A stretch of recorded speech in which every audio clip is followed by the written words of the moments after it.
Are you one of the lucky few that's finally able to spread democracy after waiting hours in front of a main menu screen? After rejoicing and taking time looking at what this game has to offer, were you saddened to see a premium battle pass and a storefront to purchase bitchin' ass gear with microtransactions? Well, you, my fellow patriot, are in luck. I'm going to teach you how to farm super credits in Helldivers 2 without paying a cent of your low-income earning bank account.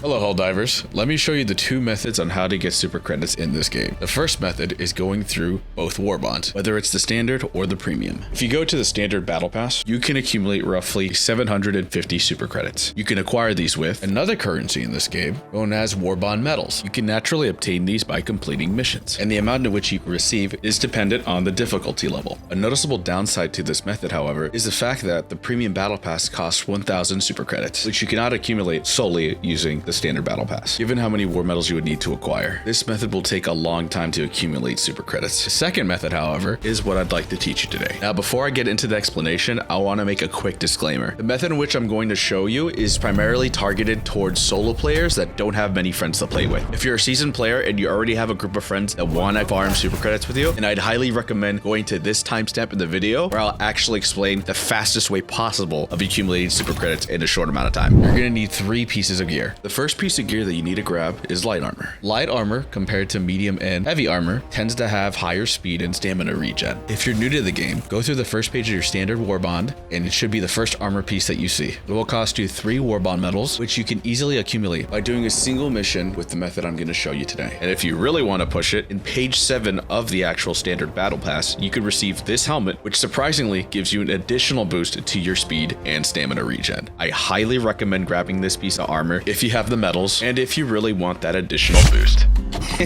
So I kind of made a fuck up. So after recording this section of the video, I decided to do my own research and double check if, the stats actually work on the helmet. As I was recording footage for that, I did some testing, and essentially it doesn't seem like it actually works. I think at the moment it seems like it's a bug, and right now it only seems to just change the visual aspect of your armor rather than actually adding in the specific stats.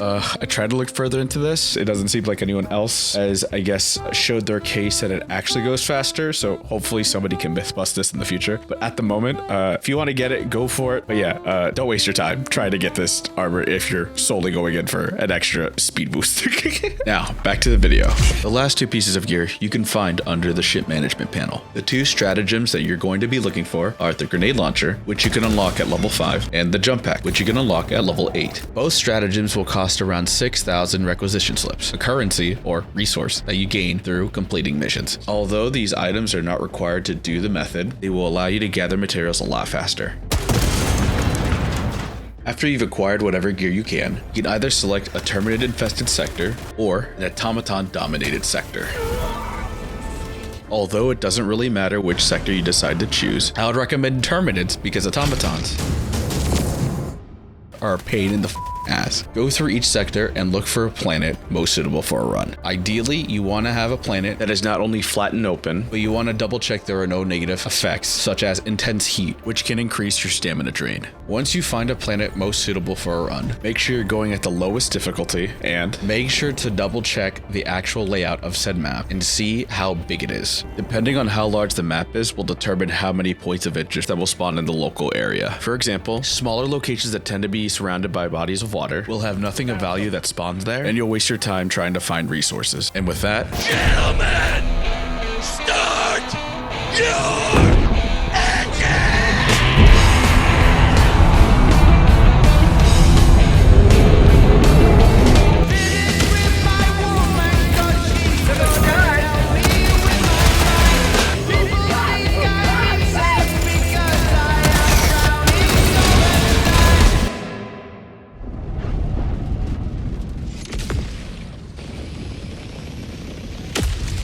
now that we finally landed onto our planet, here are a few quick things that you should do before we start acquiring our resources. Once you land, make sure to drop both your stratagems And pay attention to your compass. The first thing you want to do is quickly look at your map and see if you find any noticeable landmarks. Once you've done this, circle around the entire perimeter of the map and make sure to look at your compass to see any noticeable question mark icons. These are your hidden points of interest. There are a variety of different points of interest in the game. However, there are only a few that you need to prioritize. One of the most noticeable being drop pods, which are indicated by a small glowing beacon in the sky. The second point of interest you need to look out for are also buildings. These tend to have loot containers, which requires you to use an explosive to open. Loot containers can also be found in random ditches throughout the map, so be careful when it comes to looking for these. The last point of interest that you need to look out for are bunkers. These are large containing areas that require 2 people to open. So if you're happy to run solo, you either have to skip these, or you could try opening up your game and seeing if any randoms can join you. Because you're doing a low level mission, a majority of the people that will queue up are going to be low level players. And majority of these players tend to play the objective solely and will have a very hard time listening to your pings. The only other way for them to actually open the bunker with you is if they happen to die and if you end up reinforcing them right next to you. But keep in mind, even this might not always work. Not only do these points of interest supply you super credits, but you could also obtain other resources such as requisition slips, medals, and even weapons. You could also find samples around these areas. However, you will not be able to bring these with you unless you decide to extract. One final thing that you should know is if you end up trying to grab as many materials in one single go, there is a glitch in the game that doesn't allow you to get these resources.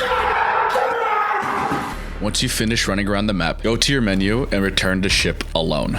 By doing this, you'll be speeding up the farming process and you will not have to spend additional time waiting for extraction and for your mission to complete. Now that we discussed the solo method of farming super credits, here is a quick guide on how to farm super credits with a group of friends. Unlike the solo method that requires you to use specific stratagems, in this method you actually don't need to focus on stratagems at all. The only thing you really need to focus on is either having a grenade or having a specific weapon that will allow you to open containers a lot faster. For example, the impact grenade at page 5 of the standard battle pass is one of the easiest grenades to use to open containers. And the slugger shotgun, which you can unlock at page 8 of the standard battle pass, is one of the few primary weapons you could use to actually open containers. Make sure everybody is wearing light armor, and as an additional measure, make sure anyone in your squad is utilizing boosters, whether it's in stamina enhancement or the Hellpod space optimization booster. Utilizing these boosters will make your runs more efficient. And you guys are now ready to do your first super credit farm.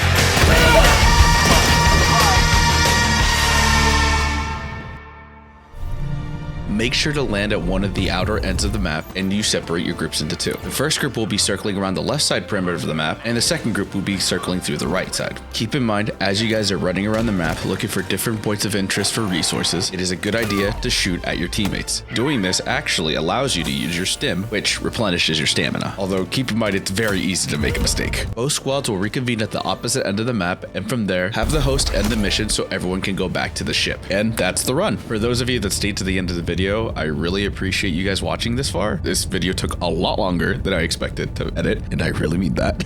But yeah, if you guys could, please feel free to smash that like button, you know, all the cringe YouTuber shit, and subscribe if you like my content. This is the first Helldivers 2 video I've ever edited, so keep in mind, I'm not sure if I will end up making more videos in the future or not. Feel free to comment if you guys have any additional tips on this method, or if there are any other things you would like me to make a video about. Yeah, that's about it. Thank you guys, and I hope you guys have a great day.